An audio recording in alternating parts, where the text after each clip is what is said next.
ರಾಮದುರ್ಗ ಕೊಣ್ಣೂರ ರಸ್ತೆ ಹದಗೆಟ್ಟು ಸಂಚಾರ ದುಸ್ತರ, ಪ್ರಯಾಣಿಕರ ಆಕ್ರೋಶ. ಬೆಳಗಾವಿ ಜಿಲ್ಲೆಯ ರಾಮದುರ್ಗ ತಾಲ್ಲೂಕಿನಲ್ಲಿ ರಸ್ತೆ ಸಮಸ್ಯೆ ತೀವ್ರ ಸ್ವರೂಪ ಪಡೆದಿದೆ. ರಾಮದುರ್ಗದಿಂದ ಕೊಣ್ಣೂರವರೆಗೆ ಸಂಪರ್ಕ ಕಲ್ಪಿಸುವ ಮುಖ್ಯರಸ್ತೆ ಸಂಪೂರ್ಣ ಹದಗೆಟ್ಟಿದ್ದು, ಸಾರ್ವಜನಿಕರ ಬದುಕೆ ಕಂಗೆಟ್ಟಿದೆ.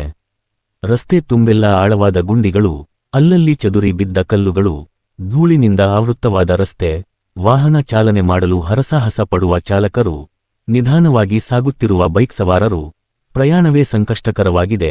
ಸುಮಾರು 15 ಕಿಲೋಮೀಟರ್ ವ್ಯಾಪ್ತಿಯ ಈ ರಸ್ತೆ ಸಂಪೂರ್ಣ ಸಂಚಾರಕ್ಕೆ ಅಯೋಗ್ಯವಾಗಿದೆ. ಪ್ರತಿನಿತ್ಯ ನೂರಾರು ವಾಹನಗಳು ಇದೇ ಮಾರ್ಗದಲ್ಲಿ ಸಂಚರಿಸುತ್ತಿದ್ದು, ಅಪಾಯದ ಭೀತಿ ಹೆಚ್ಚಾಗಿದೆ. ಈ ಮಾರ್ಗವಾಗಿ ಕೆಎಸ್ಆರ್ಟಿಸಿ ಬಸ್, ಖಾಸಗಿ ಬಸ್, ಕಾರು ಹಾಗೂ ಸರಕು ವಾಹನಗಳು ಸಂಚರಿಸುತ್ತವೆ.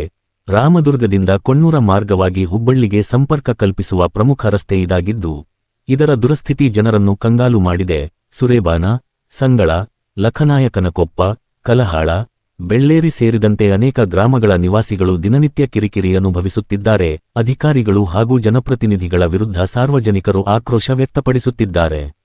ಇನ್ನಾದರೂ ಸಂಬಂಧಪಟ್ಟ ಅಧಿಕಾರಿಗಳು ಈ ರಸ್ತೆಯನ್ನು ಸುಧಾರಿಸುತ್ತಾರಾ ಎಂಬುದನ್ನು ಕಾದು ನೋಡಬೇಕಾಗಿದೆ.